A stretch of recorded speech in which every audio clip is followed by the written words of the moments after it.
નમો અરિહંતાણં નમો સિદ્ધાણં નમો આયર્યાણં નમો ઉજ્જયાણં નમો લોયે સૌસાહુનમ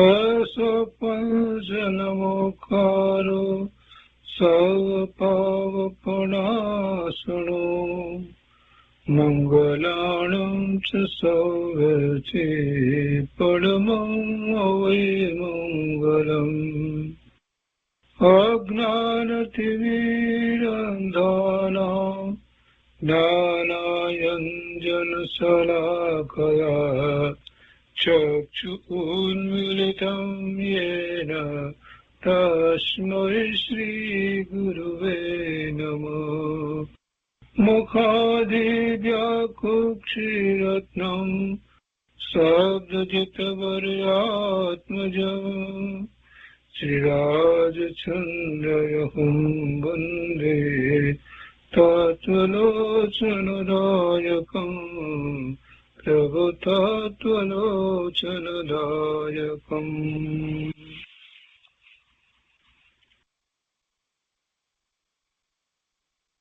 કૃપાળુદેવના વચનામૃતનો સ્વાધ્યાય.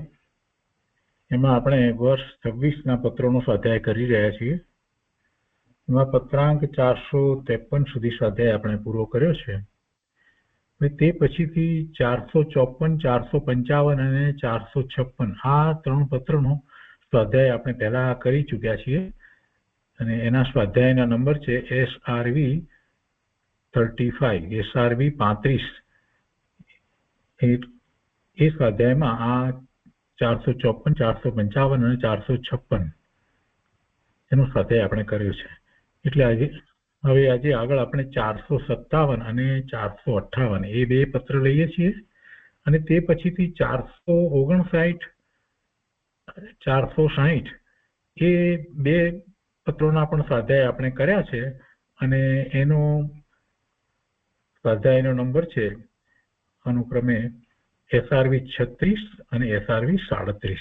એટલે પછી આપણે 461માં પત્રનો સ્વાધ્યાય લઈશું.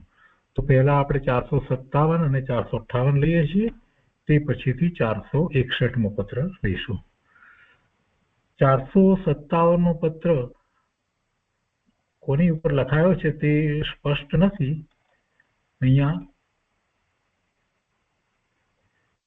બહુ ટૂંકો પત્ર છે. મુંબઈ 2 અષાઢ સુદ 6 બુધવાર સંવંત 1949. કૃપાળુદેવ લખે છે કે રાખ્યું કંઈ રહેતું નથી અને મૂક્યું કંઈ જતું નથી. રાખ્યું કંઈ રહેતું નથી અને મૂક્યું કંઈ જતું નથી. એવો પરમાર્થ વિચારી કોઈ પ્રત્યે દીનતા ભજવી કે વિશેષતા દાખવવી એ યોગ્ય નથી. રાખ્યું કંઈ રહેતું નથી એટલે સંયોગો હોય કે પર પદાર્થો હોય, સંયોગો કરીને પ્રાપ્ત થયા હોય એ બધો પરિગ્રહ એ જીવ ઈચ્છે એ પ્રમાણે રહે કે આવે એવું કંઈ હોતું નથી. અને એવી જ રીતે એને રાખવા ધારે એટલે મૂક્યું કંઈ જતું નથી. રાખીને બેઠા હોઈએ તો એ રહી જાય એમ જ રહી જાય એમ રહેતું નથી.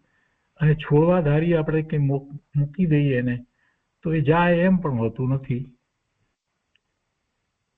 એટલે પદાર્થોનું જવું આવવું, સંયોગોનું ઉત્પન્ન થવું અને વિલય પામવું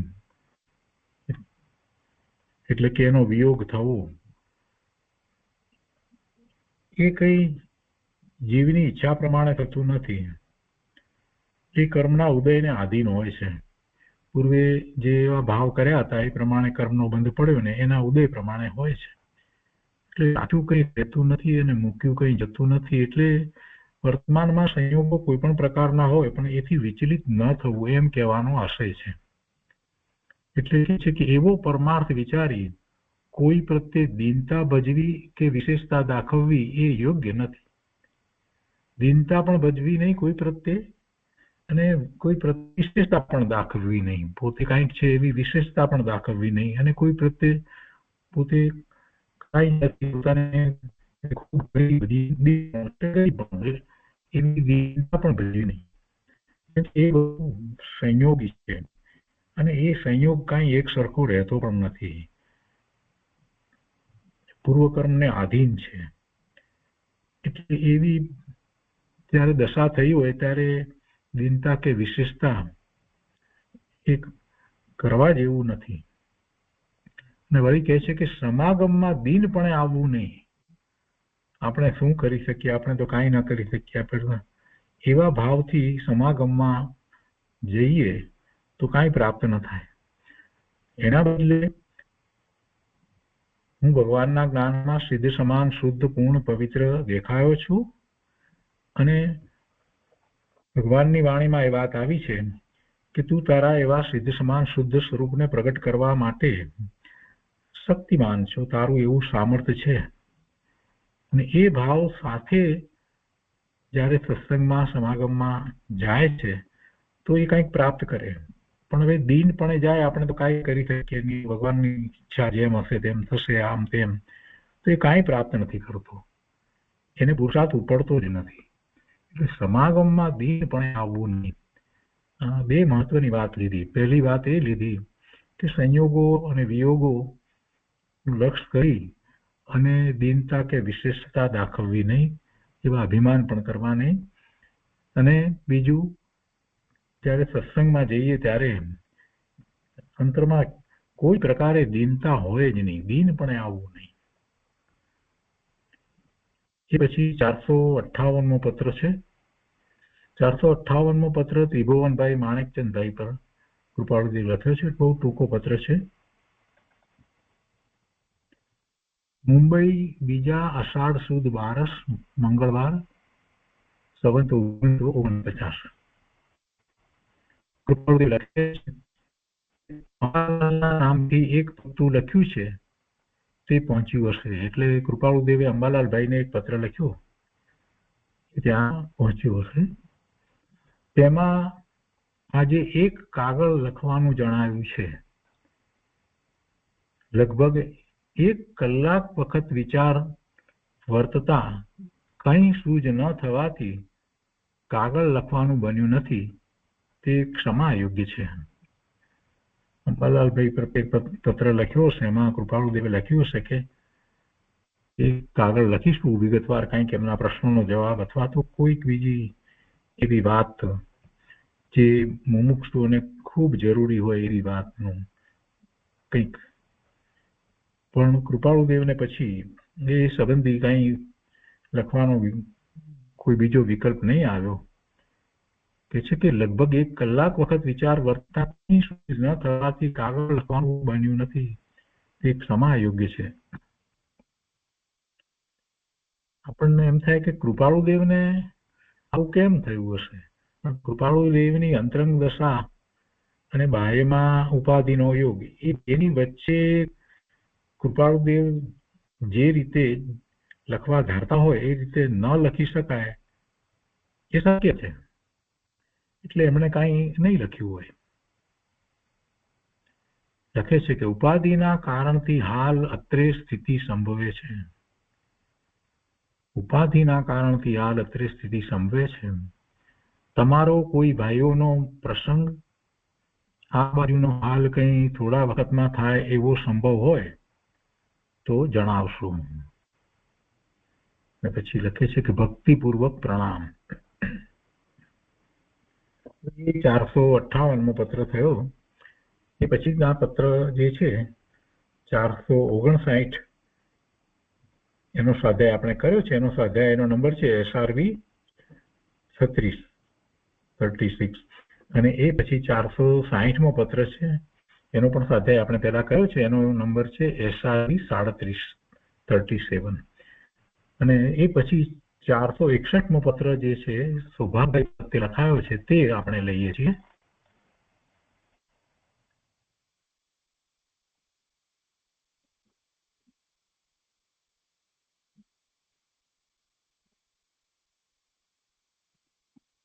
પત્રાંક 461 મુંબઈ શ્રાવણ સુદ ચોથ મંગળવાર સંવત 1949 સુભાગભાઈ પ્રત્યે આ પત્ર લખાયો છે. કૃપાળુદેવ લખે છે કે પરમ સ્નેહી શ્રી સૌભાગ્ય, આપને પ્રતાપે અત્રે કુશળતા છે. જો કૃપાળુદેવનો વિનય કેવો છે, આપને પ્રતાપે અત્રે કુશળતા છે. આ તરફ દંગો ઉત્પન્ન થવા વિશેની વાત સાચી છે. હરિ ઈચ્છાથી અને આપની કૃપાથી અત્રે કુશળક્ષેમ છે. એટલે ક્યાંક ત્યાં કંઈક થયું હશે, તોફાન દંગો થયો હશે, તો એ વાત વિશે કદાચ એમને પ્રશ્ન કર્યો હશે, પૂછાવ્યું હશે કે કેમ છે તોફાન થયું, ત્યાં તો કંઈ તકલીફ પડી નથી ને વગેરે. તો એક ક્ષેમ કુશળ પૂછાવ્યા હોય તો એની વાત પહેલા તો લીધી છે કે આપને પ્રતાપે અત્રે કુશળતા છે અને આ તરફ દંગો ઉત્પન્ન થવા વિશેની વાત સાચી છે અને હરિ ઈચ્છાથી અને આપની કૃપાથી અત્રે કુશળક્ષેમ છે. હરિ ઈચ્છાથી એટલે પ્રારબ્ધ જ કહેવાય. પોતાના પ્રારબ્ધથી પોતાને એવા ઉદયો વર્તે છે કે જેમાં કઈ પ્રતિકૂળતા ના આવે, છતાં એ વિનય કર્યો છે કે આપની કૃપાથી અત્રે કુશળક્ષેમ છે.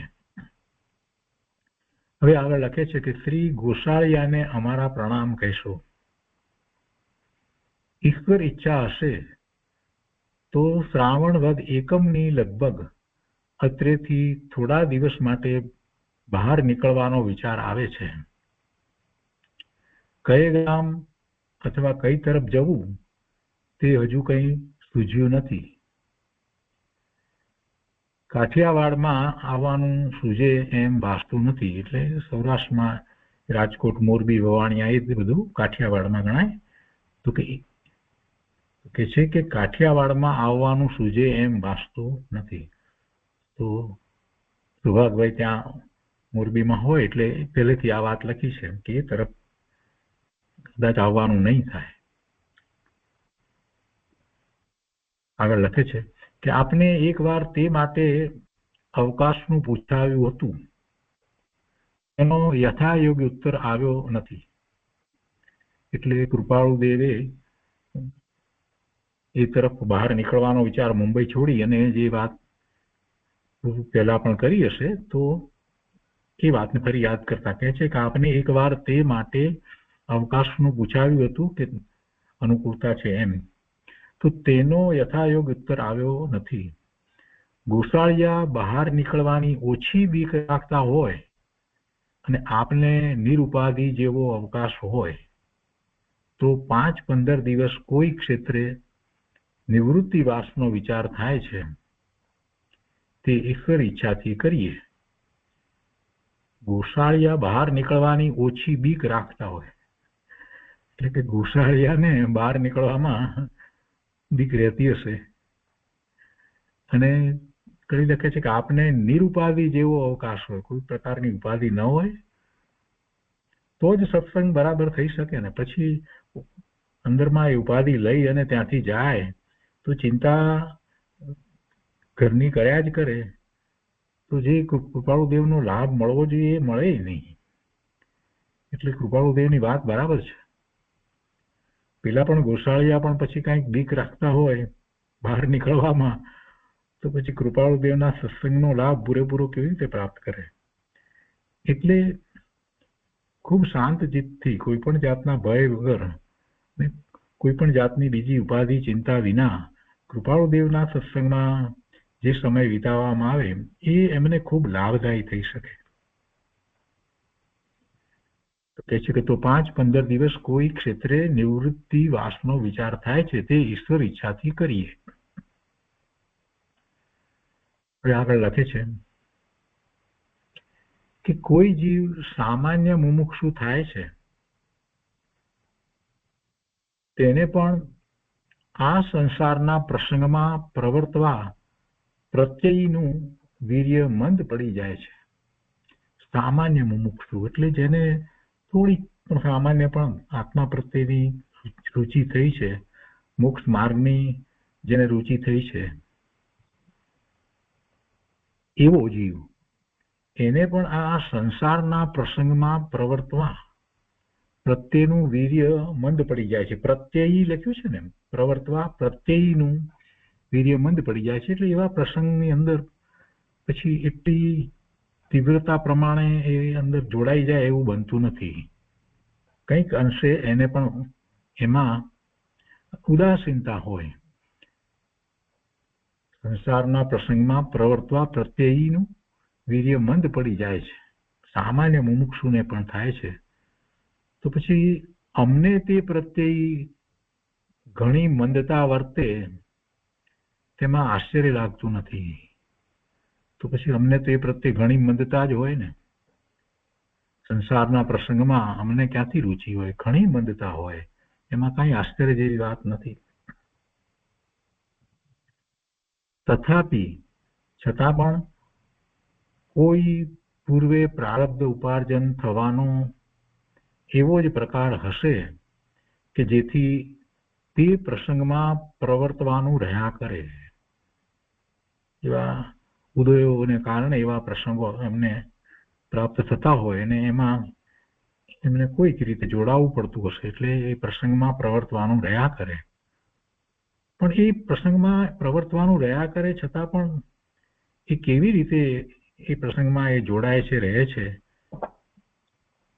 એને વિશે કૃપાળુદેવ અહીંયા લખે છે કે પણ તે કેવું રહ્યા કરે છે કે જે ખાસ સંસાર સુખની ઈચ્છાવાળા હોય તેને પણ તેવું કરવું ન પોસાય એવું રહ્યા કરે છે. એટલે એમને કોઈ એ તરફની રુચિ થતી નથી. ઉદાસીન ભાવે એ પ્રસંગમાં જોડાતા હશે. એ ઉદાસીન ભાવે એ પ્રસંગમાં જોડાતા હશે એમ એનો અર્થ થાય છે. એની રુચિપૂર્વક જોડાય એવું નહીં હોય, કેમ કે પહેલા જ એ વાત તો લખી દીધી કે એ બધા સંસારના પ્રસંગોમાં એ પ્રત્યે તો ઘણી મંદતા વર્તે છે. લખે છે કે તે પ્રસંગમાં પ્રવર્તવાનું રહ્યા કરે, પણ તે કેવું રહ્યા કરે કે જે ખાસ સંસાર સુખની ઈચ્છા વાળા હોય તેને પણ તેવું કરવું ન પોસાય એવું રહ્યા કરે છે. જો કે એ વાતનો ખેદ યોગ્ય નથી અને ઉદાસીનતા જ ભજીએ છીએ. તથાપી તે કારણે, હવે એ વાતનો ખેદ કરવા જેવું નથી, મને ઉદાસીનતા તો છે જ, છતાં પણ કહે છે કે તથાપી તે કારણે એક બીજો ખેદ ઉત્પન્ન થાય છે. સંસારના પ્રસંગમાં એ કોઈક રીતે એમને જોડાવું થાય છે, એટલે કહે છે કે તે કારણે એક બીજો ખેદ ઉત્પન્ન થાય છે, અને તે કે સત્સંગ નિવૃત્તિનું અપ્રધાનપણું રહ્યા કરે છે. સત્સંગ અને નિવૃત્તિનું તો મુખ્યપણું હોય, પ્રધાનપણું હોય. કૃપાળુદેવની તો વાતમાં એ જ વાત આવતી હોય, અને કૃપાળુદેવને તો એ હતું જ, છતાં કોઈક રીતે કંઈક અંશે એમને જરાક એમ અપ્રધાનપણું લાગ્યું હશે ને, એટલે એમણે વાત લખી. સત્સંગ અને નિવૃત્તિનું અપ્રધાનપણું રહ્યા કરે છે. કૃપાળુદેવ તો સત્સંગને ખૂબ ઈચ્છતા હતા, સુભાગભાઈના સત્સંગને વિશેષપણે, અને નિવૃત્તિને જ ઈચ્છતા હતા. પણ એનું પણ પ્રધાનપણું ન રહે એમ થઈ જાય છે કે એક બીજો ખેદ ઉત્પન્ન થાય છે કે સત્સંગ નિવૃત્તિનું અપ્રધાનપણું રહ્યા કરે છે, અને પરમ રુચિ છે જેને વિશે એવું આત્મજ્ઞાન અને આત્મવાર્તા તે કોઈ પણ પ્રકારની ઈચ્છા વિના ક્વચિત ત્યાગ જેવા રાખવા પડે છે. ત્યાગ જેવા રાખવા પડે એટલે આત્મજ્ઞાની ધર્મી સમ્યક દ્રષ્ટિને આત્માની દ્રષ્ટિ ચૂકી જાય એવું તો ન બને. દ્રષ્ટિમાં તો આત્મા જ હોય, પણ જે રીતે કૃપાળુદેવ પોતાના સ્વરૂપમાં વિશેષપણે એકાગ્રતા ઈચ્છે છે, અને એના સિવાય બીજું કાંઈ ન હોય એવી દશા જે રીતે ઈચ્છે છે એમ ન થાય, એટલે એ કૃપાળુદેવને એમ લાગે આ બધા કાંઈક કોઈક રીતે એમને એવા વ્યવસાય વગેરે અને એ બધી વાત ચાલતી હોય બીજા કોઈક પ્રસંગો, સંસારિક પ્રસંગોમાં તો એનો કોઈક વિકલ્પ ઉઠતો હશે એટલે એવો અંતરાય એમને વિકલ્પરૂપ થતો હશે. છે કે અને પરમ રુચિ છે જેને વિશે એવું આત્મજ્ઞાન અને આત્મવાર્તા એના વિશે તો પરમ રુચિ તો છે જ.